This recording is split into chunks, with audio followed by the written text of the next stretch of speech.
again, really appreciating the Pankey Institute for allowing me to probably come into your homes during this time to have a conversation with you about innovative periodontics. My journey with Pankey began with Parker Mahan in the late 80s. Erwin Becker, a very, very good friend. What an incredible, incredible educator, Erwin. And if you recall, Parker, bless his soul, no one did gross anatomy or knew more about gross anatomy of the head and neck than Parker Mahan. That relationship has continued. And so today, knowing who our audience is, and I've always believed that probably the #1 CE entity in the world is going to be Pankey. So I want to share with you some areas that I know that's very, very important, particularly to this audience. And that is providing the highest quality of care to our patients. But this time I'm going to do a little bit of latitude, and with that in mind, the title is innovation. So it's not necessarily doing what we always do, but sort of stretching a little bit. And if it's okay with you, I might even discuss that to a certain degree with what our current environment is. So what we're going to take a look at today is not just realistic, but also innovative surgical therapies with emphasis on some new inflammatory systems. You'll see why I'm hung up on the part of inflammation. That may deal with micro ultrasonics, although we're going to need to put it in perspective with some CDC situations, guidelines, etc. Spending a good 30% towards the end, maybe talking about laser technology for all of us, then moving into some nutraceuticals, probiotics, antioxidants. And then I will spend a little bit of time on laser wavelengths. Close to my heart, starting in 2008, which has now been 12 years, has been the use of lasers. And I will put it in perspective for you to see if it is within your realm to consider such. Now, I have 3 axioms of success, and I will bet those of you who have been with me for C1s or E1s, if you're a Pankey person, you know what those are. You probably always saw me start our little get-together at Key Biscayne with Sam's Axioms for Successful Periodontal Therapy. And you know, when I first came up with these things, I just threw them out, and it was sort of like levity. But then someone turned around and created a slide for me and sent it back to me. So I've been using these for a while. So if I wanted to be successful in periodontal care, what I would do is I would move every 3 to 5 years. And if you place implants, I would move every 1 to 3 years. I sort of like that. Out of sight, out of mind. And if I really wanted to be successful in perio, I'd just take those molars out. And I'd especially take out those maxillary molars. Then I would jump down to the mandibular molars, and then I would hit those maxillary first premolars. Now, kidding aside, look at these numbers. You got 62% maxillary, 24% mandibular, and 7% of premolars that are lost in the United States due to perio. Basically only 10 teeth. All the other teeth are 7%. Why is that? Well, I know you hated it in hygiene school, you hated it in dental school, but it's called root anatomy, and we're not going into it. But root anatomy is everything in perio. Then what the heck? On the last one, let's extract every other tooth. We're on a roll. So you probably noticed that I love this slide. I was doing some programs in London, and I came upon this van, and being a periodontist as I am, I said, you know something? I've got to take, this is a photo op for me. But don't get overly excited. This is a band company that removes gum from the floors of museums. But it wasn't a bad idea. So let's sort of jostle a little bit with some arrhythmias that you may have after you see this slide. 1, periodontal disease is not caused by bacteria, my friends. It is not an infection. It's a chronic inflammatory disease, and you're going to see my innovation is to manage it for such. Not to say that the bacteria aren't creating the inception of it, but the perseverance of it is not the bacteria. It is the host. Periodontitis does not get worse over time. Sorry. Periodontitis only gets worse if the host lets it. Flossing is probably ridiculous in perio. All it does is move the biofilms from one place to the other. Probably doesn't do much more. So if you're going to use something in perio, use the biggest, baddest thing you can get in between the teeth. Root planing. I have no idea why we plane these roots in 2020. I sometimes say, are you trying to find the pulp before the patient dies? No, we're disrupting the biofilm. We're going to have to be creative now with this environment, but we can do it. What about biologic width? Oh, you can't defy that thing. You defy biologic width, that thing will come back and jump on you. And that's why you get them halos around all of those prepared veneers that were done 9 months ago. But can we maintain 5mm pockets? You know, it's so interesting about what has occurred since I began this business, my path as a periodontist.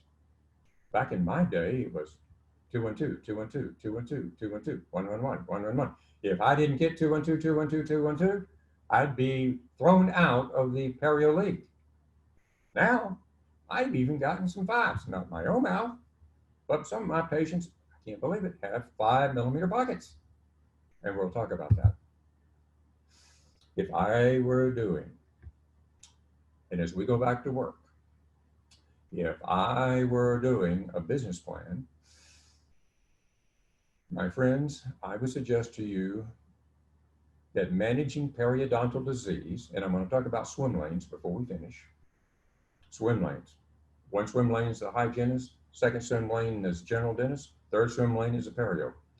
I would suggest to you that we are sitting on a major, major growth opportunity, and we're still not taking advantage of it, and that's managing periodontal disease.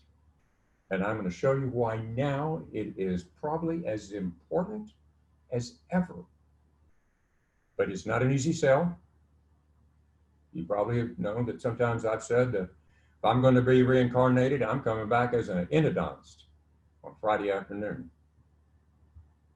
Those patients don't go over the weekend and say, you know, I got to talk to my husband, see if I really want that root canal where I've been in intense pain for the last 5 days. But let me check with my husband. No, that nerve is coming out of that body, one way or the other. So what about perio? Not an easy one, but I know you and I can sell it. So with that, let's sell it. When we talk about innovative ways of scripting and selling, because today we're not only going to just talk about innovative techniques and stuff we can pull off the shelf, let's talk about innovative ways of actually talking to patients. Well, you can talk to them about spread of infection, floss or die. May get somewhere, but I haven't seen it. You can talk to them about losing their teeth. But unless you talk about losing their front teeth, probably not going to be a big deal. You can tell them you're going to have to send them to Sam Lau, and he's going to do rip-roaring periodontal gum surgery, in which they saw on YouTube. And they said, there is no way I'm ever going to have that. Or you can do one of my most favorite in innovative scripting. Jane, today we see serious signs that you're losing your jawbone. I didn't talk about bleeding. I didn't talk about losing teeth. You're losing your jawbone. Irreversible loss of your jawbone. But I can help you. I can't maybe bring that jawbone back, but there's one thing I can do. I can stop it. And if I can stop it, you can eat. chew, look great, and we'll move forward. So I always ask, how's your practice measure up? What's your percent of gross from hygiene? What percent of hygiene are Perio codes? What percent of new patient exams are Perio? What's the cancellation no-show rate? So all of this really comes down to the Periodontal Growth Center, where the greatest potential is periodontics, where you want to assess a fee for periodontal probing, where diagnosis must be a forerunner, where you must apply a high-tech tool, and where education equals treatment acceptance.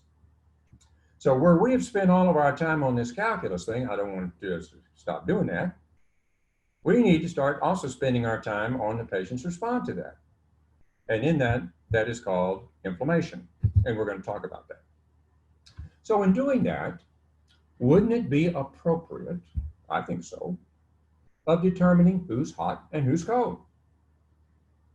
You know, during the current pandemic, what's become extremely important to us is who's susceptible and who's not.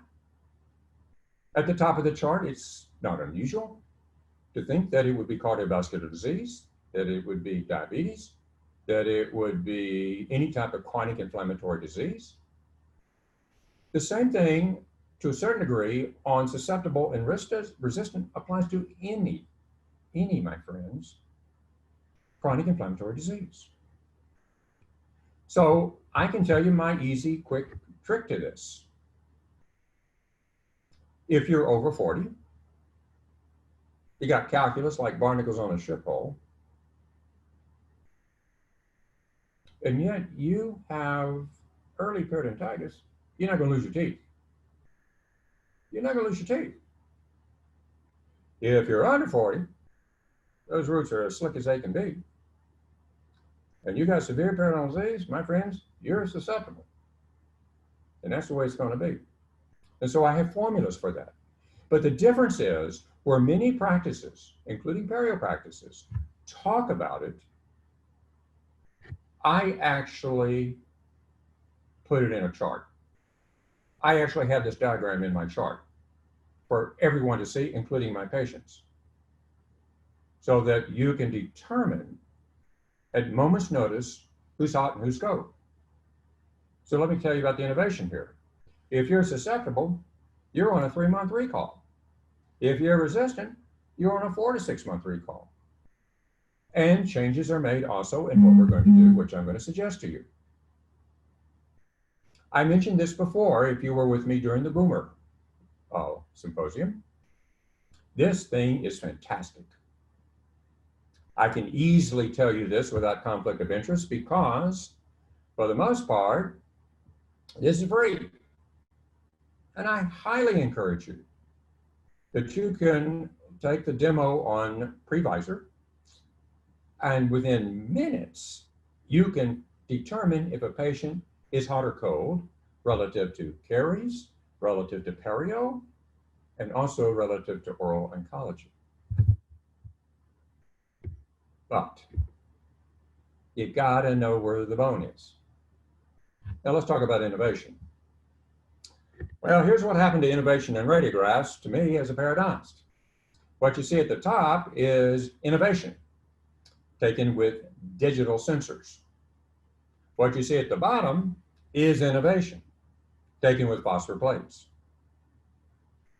One of the few things, I'm not sure people love me for it, but I was there during a time at the University of Florida when we were trying to decide between sensors and phosphor plates. I was emphatic. It had to be phosphor plates. Why? I'm a person that's got to see everything. Now, I will admit, by the way, this is the same patient.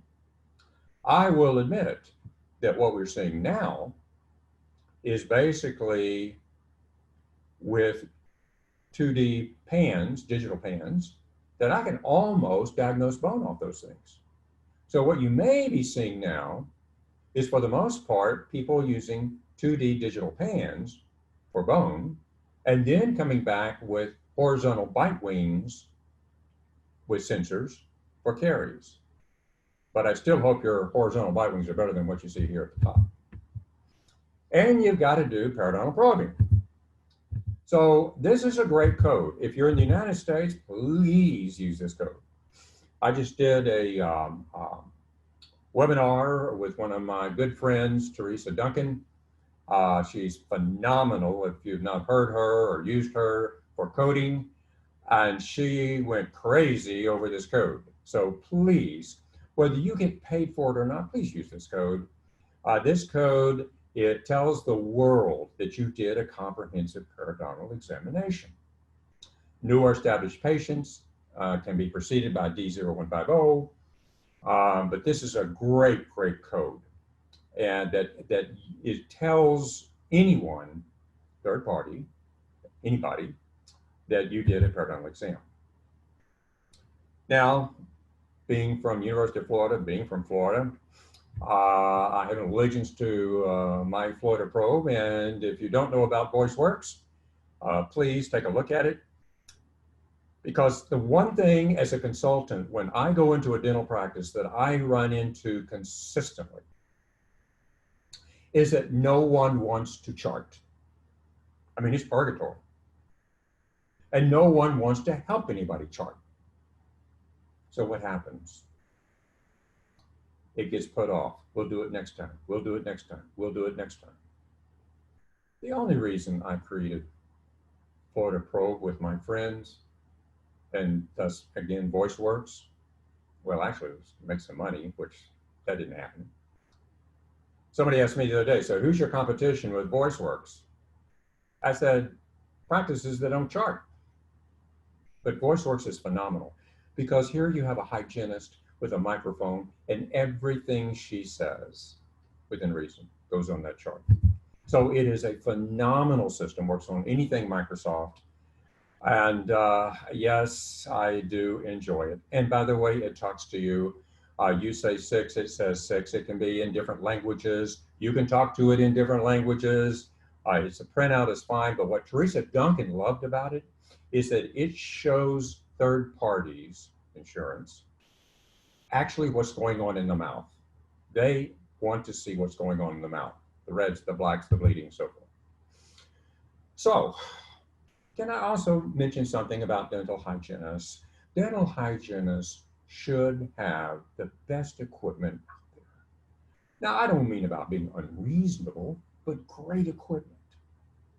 So innovation, would you please consider that the team have loops and light?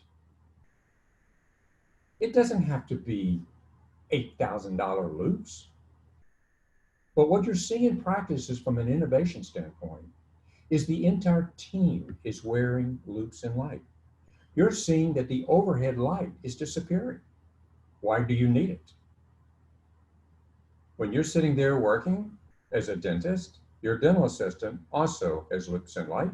She's watching what you do. I can't imagine a dental hygienist practicing without loops and light. Why? I don't want you touching that light, ever. So please consider using it. This is just one of the companies. There's many out there. I like them because they do make a set of loops that are excellent for hygienists. Wide angle. My friends, if you're a dental hygienist, please get wide angle loops. And please don't start getting like 5X. What are you trying to do? Find a dental tubule? Just get 2.5X. That's all you need. Good light, wide angle, and 2.5X. So I was having a conversation Friday with one of my periodontal clients. In fact, they're going to be a new client for consultation. And guess what happened? The exact same happened that happens every time I get someone new. New patient exam. How do I do it? What do I do? Where's it going? And what you find in many practices is who sees the patient first? Who's ever not busy. So I like to have very methodical systems. And during this time, I can't give you all those systems, but I can sure set you on what I think is a direction. And that is every patient in your practice has got to be a gingivitis, early, moderate, or severe periodontitis. That's the way it is. That is the way it is. And if you are a dentist, not a periodontist, a dentist, I can suggest to you that about 40% of those perio patients are within your realm. And even more so when we talk about laser. So in my mind, you got to put patients into buckets. So therefore, the other system is to use the new AAP classification system. Now, I'll be the first to tell you, if you hadn't figured out the buckets, you're sure not going to be able to figure this thing out. This is not as easy as expected, but if you email me, forgot to tell you this, by the way, for those of you who have been writing some stuff down, are probably taking screenshots of everything I've done, so you too can end up doing a webinar yourself. I'm going to send you every single one of these slides in color on Dropbox. All you got to do is just email me. I'll give you the email at the very end. And it is, by the way, slow@dental.ufl.edu, but I will give it to you at the end. So yes, when you do talk perio, especially now, you need to have a conversation about the perio systemic link. More so than now. Those patients who are compromised with systemic health, who are susceptible to this pandemic and anything in the future, they need to be healthy. And ignoring the oral cavity in 2020 would be incredibly naive, because it is the portal of entry, not necessarily just for bacteria. I don't get so hung up on that. I get hung up on the chronic inflammatory that it excels that's existing in other areas of the body. So please, this is not just to make us important, not to consider that we are real doctors. Actually, any other time we'd be oral physicians. It's just by politics and tradition that we're not considered to be as equal to as important as our medical counterparts. By the way, you know a heck of a lot more about medicine than your medical counterparts will ever know about dentistry. But it's time to rethink this. You're an incredibly important part of this, because you're sitting right there in the middle of all of these chronic inflammatory diseases. So whether it be heart disease, whether it be asthma, that's interesting, isn't it? Especially with the respiratory scenarios that are going on right now. Diabetic, obesity, and you do know that when they look at particular cadres of individuals, obesity is one of the areas that's susceptible to the coronavirus. So a pocket is a portal of entry, my friends. In fact, it is a huge portal of entry. In fact, it is a 2 centimeter by 2 centimeter, at least, portal of entry if a mouth has periodontitis. So when we think about novel treatments, yes, there are ways of taking a look at this. There are things of omega-3s. There are things of taking aspirin. There are things of probiotics. There are things of topical antioxidants. Wouldn't you agree that especially now, and I hope you are having conversations with your patients, I hope you're taking time to at least call your patients during this time, chatting with them. If you're a hygienist, chatting with your cadre of patients, your cohort of patients. Knowing that you're there to help them. And I hope that you are really reinforcing something. If you have missed your recare because of this, and it's not your fault, then please concentrate on what you do at home in the meantime so that we don't lose any ground. So please tell them they need to spend more time on their oral hygiene. They need to use the medicaments that you have suggested.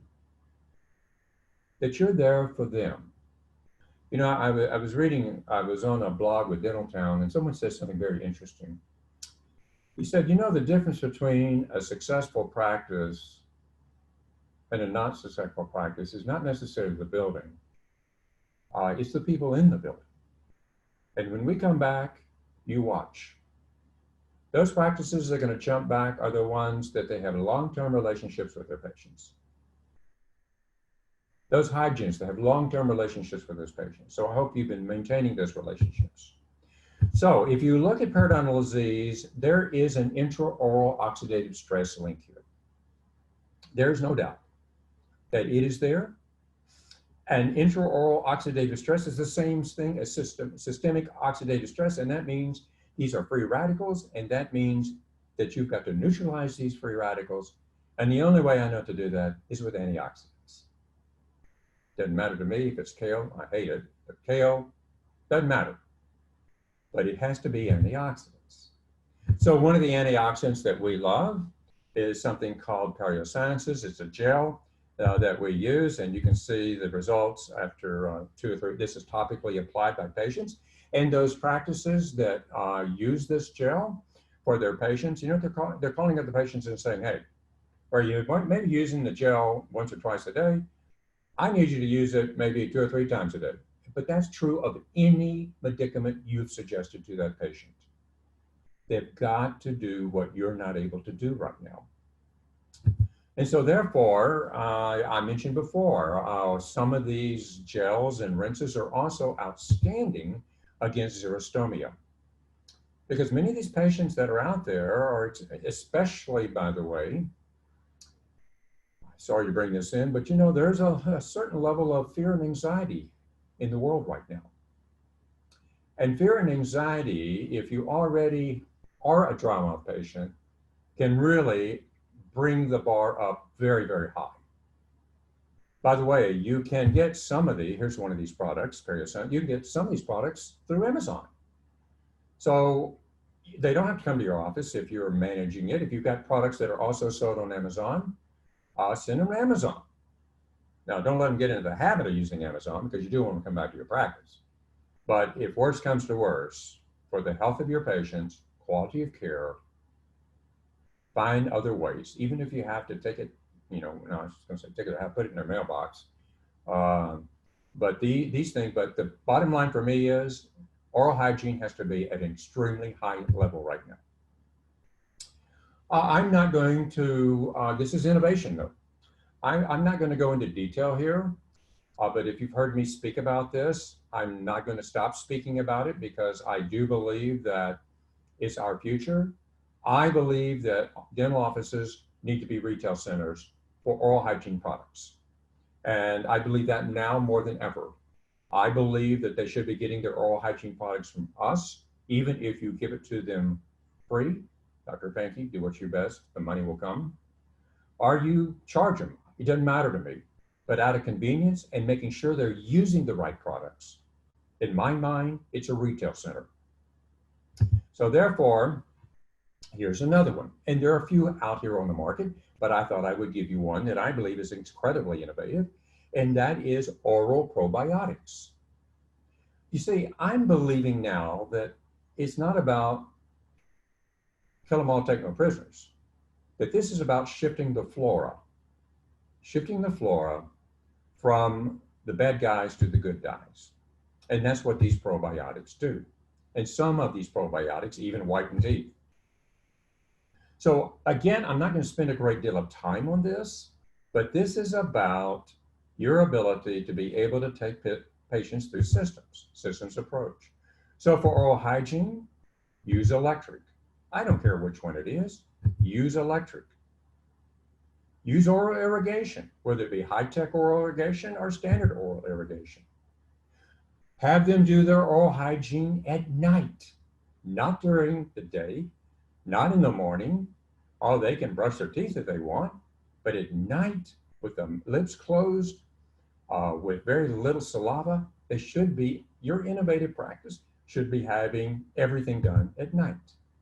But use innovation. Don't use dental floss.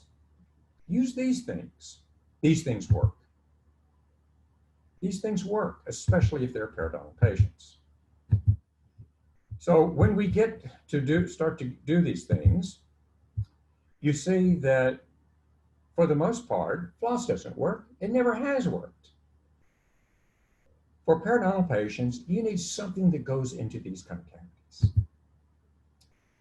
Now, this is going to be an interesting time moving forward for the next few months, especially for the aerosols. I think that, and I'll let Lee speak to this later, but I think that Pankey will be doing a whole series one day with ACT. I'm going to be there, and my topic is going to be how to practice Perio.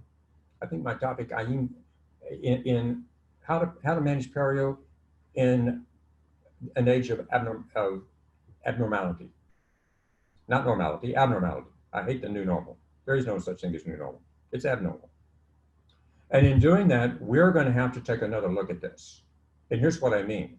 We're going to have to decrease spraying everything in the operatory with a high-speed handpiece and an ultrasonic.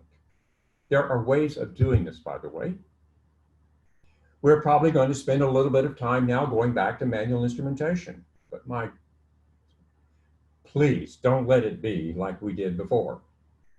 There's no use to stick after 5 curettes in 2mm pockets. So we're going to need to go back to thin curettes for some scenarios. We may even have to go to the dreaded, which I detest, using on the buccolingual, the rubber cup, but using it in a different manner, using all these things in a different manner.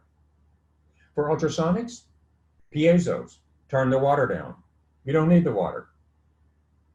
That's what we're going to be discussing in the future. Systems to now move, at least interim, how we're going to be able to manage this whole aerosol environment. Also including what? Pre-rinses. Pre-rinses will be mandatory. I can tell you what I'm going to use. I'm going to cut full hydrogen peroxide in half and put some mouthwash in it because that works. The studies show that is major antiviral. So as we do that and we use these kinds of things, our Perio instrumentation protocol is going to change. And if you're with me, I think it's April 30th, you're going to see that my entire time will be devoted into managing a Perio patient with less reliance on the aerosol activity that we used to do before. So these systems are going to change. So when we talk about systems, we're still not going to use systemic antibiotics. You don't use systemic antimicrobial therapy unless you're a patient like this that has, significant periodontal disease that's aggressive. And here you do use it, and here you do get the result.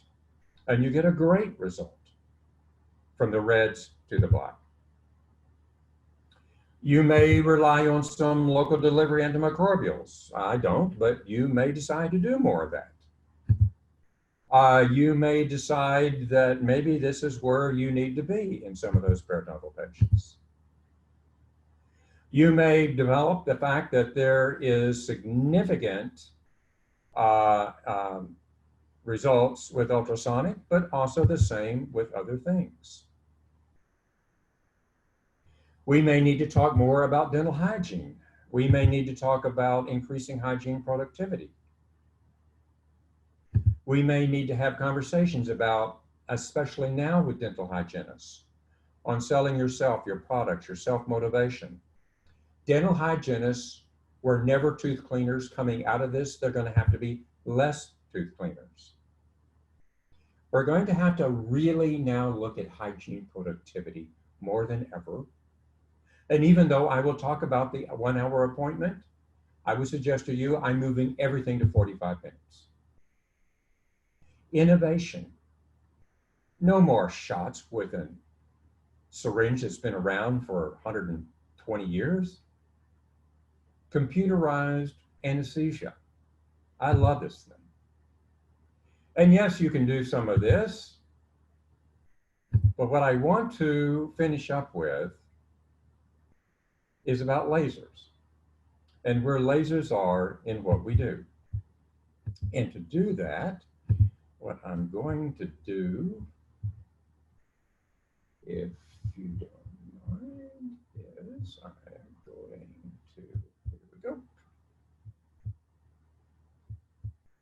Perfect. Excellent. So let's finish up our program and talk about lasers. From the standpoint of lasers, I want lasers now to be in dentistry like they are in medicine. LASIKs. You don't have your lens correction done with a knife. I don't want my gums cut on with a knife. Lasers have come down in price, but it depends upon what laser you want to use on what tissue you want to use it on. You know, I love lasers. One of the reasons as a periodontist that I love lasers is the tips are the size of periodontal probes. So as a periodontist, that's why I love these things, because they can get access.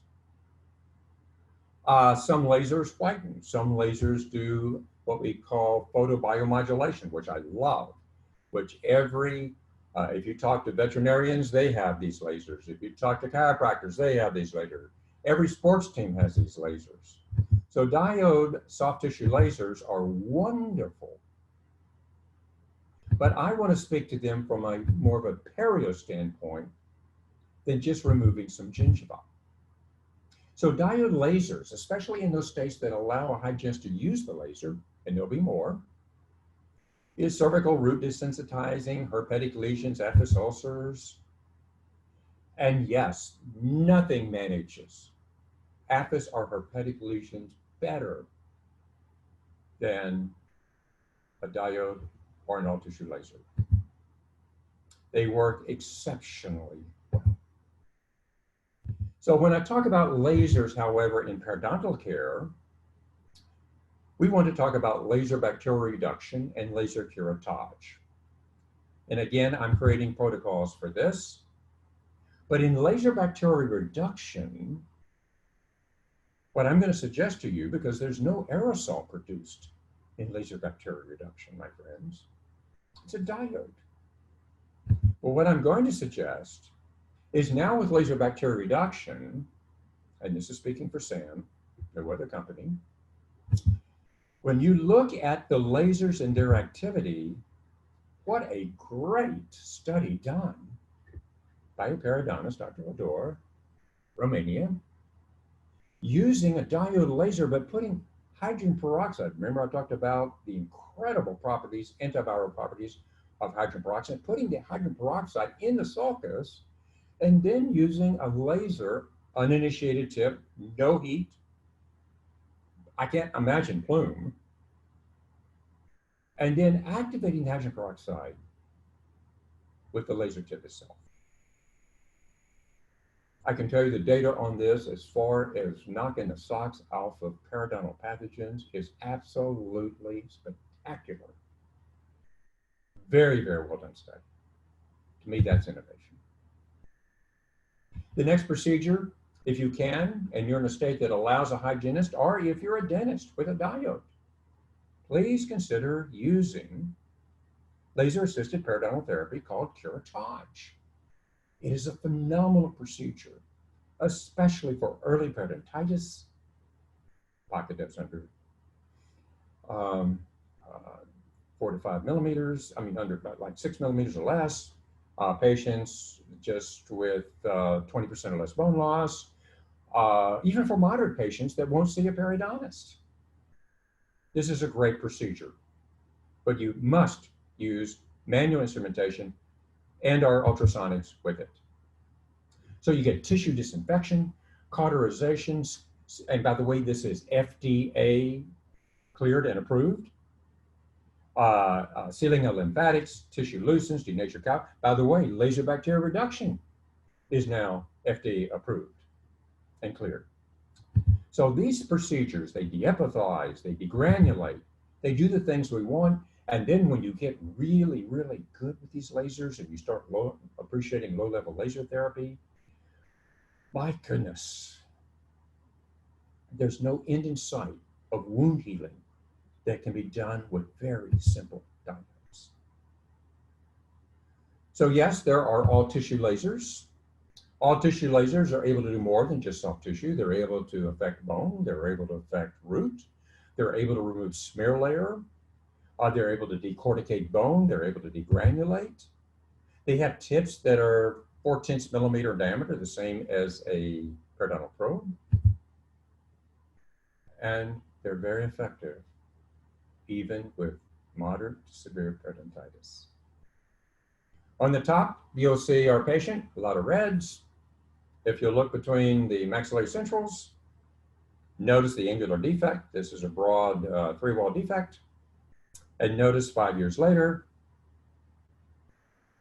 no bone graft, no membranes, no biologics, no PRP, but a dental laser, all tissue laser. This just happens to be an erbium chromium YSGG I+ laser, very methodical, 10 minutes a tooth, using a laser in addition to my ultrasonics, my manual instrumentation, everything else that I do, and being able to get that kind of result. And then we start moving into even more severe defects, where now we are taking these large 3-wall defect, decorticating, degranulating, and then now putting in biologics. These lasers can be used for many, many things. This is just a simple diode being used in an orthodontic practice.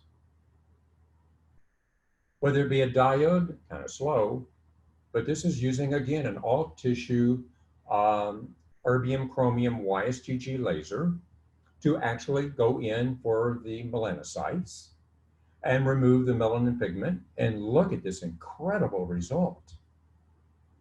And that's within 4 weeks. So lasers have the precision.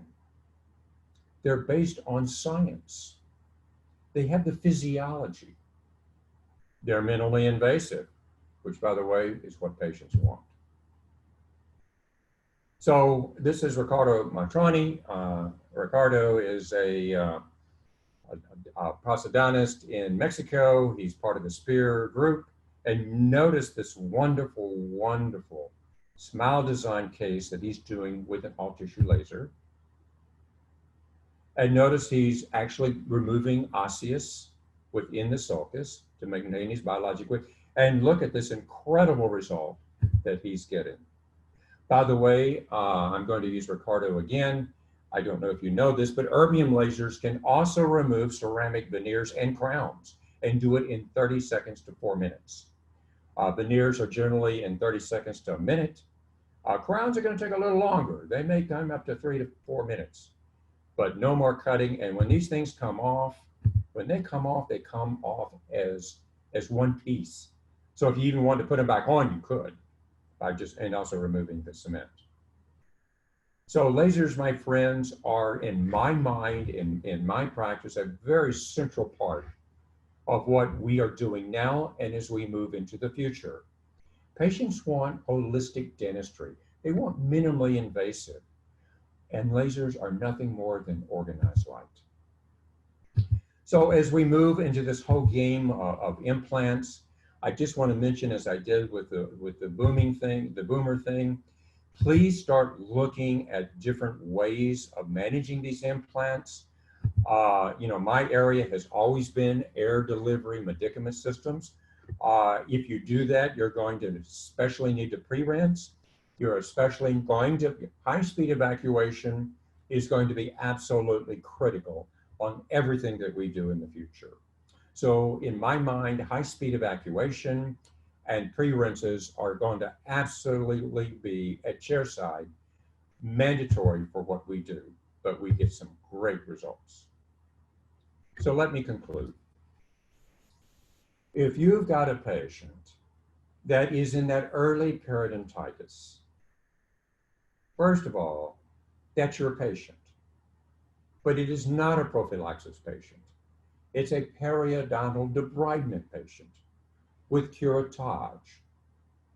And if you're in a state that allows a hygienist to do LBR and laser-assisted debridement curettage, you're way ahead of the game. But if you're in a state that doesn't, the dentist can do it. And the dentist can go in and do the curettage, then walk out, and the hygienist is able to come in and complete the procedures.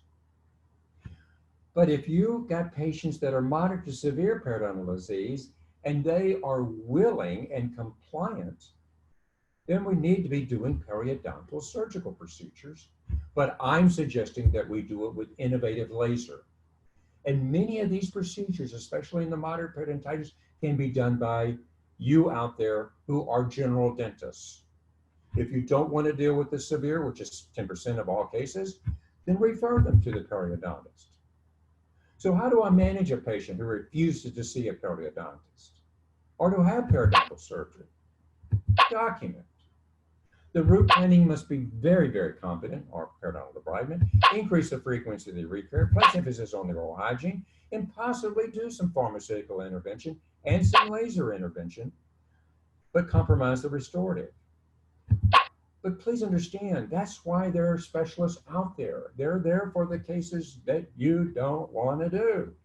So if they have probing depths greater than 5 that are not getting any less, but they're deepening. If you don't place implants, if you want roots covered with gingiva, that's what periodontists do. So why is recall the heartbeat of my practice? Well, it ensures that you're going to have returning patients. The majority of treatment is diagnosed in the hygiene operatory. Don't know if you know that, but it is. Delayed diagnosis treatment can be reinforced, but you got to get these people. You can't have cancellation no-shows. You just can't. When I do consulting in your office, you should be 5% or less on cancellation no-shows. And there's several reasons for that. So my point to you is this. I believe that the 60-minute appointment moving forward is going to be over, and it's going to be a 45-minute appointment. And I'm going to be able to show you how to do it in 45 minutes and still have a great deal of time on your side. So Perio is nothing more than keeping epithelium out, connective tissue out. I still go back to Dr. Pankey. Again, I mentioned this one at my boomer, and I will mention it every time I do a presentation. Dr. Pankey says, Sam, I can tell you right now, the goal of your practice is simply to tell your patients, keep their teeth all of their life if possible. Maximum comfort, function, health, and aesthetics. To me, that's why we're here.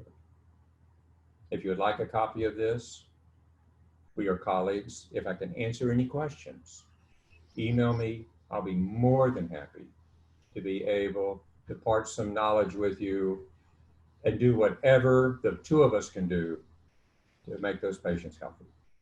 So Lee? Awesome. So Sam, great job as always. And lots of questions. So we'll see, we've got about 10 minutes. We'll see how many we get through.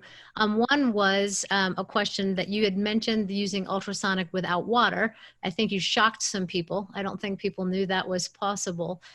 So with no water or just turning the water down as much as possible?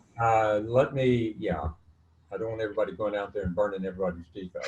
That's what I was curious. I was like, okay, let's clarify. No, I've done enough that I can actually think and talk at the same time. So can Lee. Probably think, talk, tie her shoes, chew gum, everything. And Lee can even do a crown trap while she's at it. So, but what I'm suggesting to you, there's a difference between magnetostrictive and piezo. Magnetostrictive requires water. There's no way of getting around it.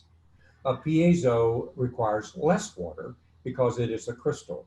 So you still want to use some water, but you don't need the water to operate the device, so to speak. Whereas a magnetostrictive, you've got to have water to cool the coils because that's the way the energy is transferred. So Perfect. You may see more movement towards piezo because you can turn the water down quite a bit and still get the activity that you want. So thank you. Awesome. Great.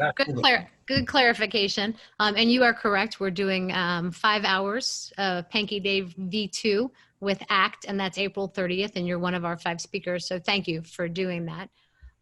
So next question was, are there specific codes for if you're using a laser for doing debridement I don't think they expect you to know the codes, but are there separate codes if you're using a laser to do those procedures? Believe me, if there were codes, I would know those codes. Okay. Unfortunately, there are no codes in laser dentistry. For pure laser dentistry, you won't see laser in any coding. But what you do want to do is, this is going to be out of pocket, or you bundle it within the cost of the procedure. If you are in a closed panel PPO, it's going to be rough unless you want to do what's right for your patients. But for the most part, what we all do is we add. I can just throw out some numbers for you. Many folks are charging about a $30 fee for a full mouth laser bacteria reduction and about a $50 per quadrant fee for a laser assisted periodontal care. But they're usually doing that out of pocket or bundling it with the procedures they're already doing. Gotcha. It's true for if you're doing like gingivectomies and things of this nature, you're still doing the gingivectomy, but instead of using a blade, you're using a laser, but the code is the same. Perfect. Awesome. So one question that came up, if you'd like to share your opinion about LANAP. Sure. LANAP, and I have experience with LANAP. LANAP is a laser-assisted new attachment procedure. It's one of the many procedures that can be done by many of the different lasers that are out there. I like these kinds of procedures when I say surgical procedures because these are not non-surgical. The codes that we use here are periosurgical codes. You just have to be careful with the descriptors. So depending upon what laser you use and what procedure you use, if you put in that code, just make sure that you're following the descriptor. What I mean by that is, if you're going to do periodontal surgery and you use a flap and osseous code, I don't care what you do, you can stand on your head, but you better reflect a little bit of a flap and you better do something with that bone or it's not going to be applicable. I just don't want to see you get in trouble. But LANAP, Repair Perio by Erbium Chromium YSGG, deep pocket therapy, all of these is where Perio is going, especially with moderate periodontitis. Awesome. All right. Several people had a question about what and where's the best way to get educated a little bit more about lasers, learn how to use them, to know how to do the procedures. There are, I always go to the Academy of Laser Dentistry. Academy of Laser Dentistry has, I know for sure, a great 1 hour free webinar on its site. Very objective, which is what you want, non-commercial. That's a very good place. And there are a lot of hands-on courses out there, especially for hygiene. If you email me, I can tell you the ones that I believe are really credible. If you do certification with hygiene, with laser, make sure it's applicable to your particular state. I would hate to see you take a course and be certified, but not be applicable to your state. But if you email me, I can find those for you. But the first thing I would do is I would go on the Academy of Laser Dentistry, ALD, and I would look for that introductory 1 hour course. I think you even get CE credit for it, but it won't be live CE, but it'll be on demand CE. But that's where I would start. But if you email me, I can also give you some places where you can get hands-on CE. And all your major meetings have hands-on laser courses, that I can tell you. We're not going to be going to many major meetings here, and I'll leave laughing, but it's true, at least for a while. And we can do that again. But by the way, I'm also working. I was talking to Gordon Christensen Friday morning about this. I'm actually working, and Lee, I may have these conversations. I'm working on ways of doing virtual hands-on. And so maybe we can share some ideas. Gordon is looking at those things too. You can't do it in a group of 15, but I think we've got some wherewithal that we might be able to do some virtual hands-on. You're in your operatory, I'm in mine, and we're sharing. Yeah, I think that's the great next exploration in CE for sure. Yeah. All right. So one last question, and then we'll give out the end code. Folks were wondering way back at the beginning, for your xerostomia patients, people with Sjogren's, are you using the Periosciences gel, the rinse, combining them? How are you asking patients to use that for severe dry mouth? Sure, and I'm always somewhat reluctant, and I'll do a disclaimer because, I've done some consulting for Perioscience, but, you ride the horse that works. And, every now and then, I know, Lee, you've been in that position to where sometimes you just got to tell folks some brand names because we have a relationship with you and we have used it and we trust it. But Periosciences is an incredible antioxidant, essential oil, xylitol product. I personally think that for xerostomia patients, I start them out with severe xerostomia, especially Sjogren's. I start them out 5 times a day, 1 drop on the tongue, put a drop on the tongue, and I'm sorry, I wasn't supposed to touch my face, but 1 drop on the tongue, move your tongue around for about 30 seconds, swallow, and do that about 5 times. And then especially do it right before you go to bed, and then move yourself after 1 week to 3 times a day, see how you do, and then possibly end up with 2 times a day. But if you're Sjogren's, you may have to stay with 3 times a day for a while. It is, when I look at Periosciences gel, you're looking at probably about 1 bottle will last you probably about 60 to 80 days. That's about $43 on Amazon, and well worth it if your xerostomia or been around xerostomia friends and family.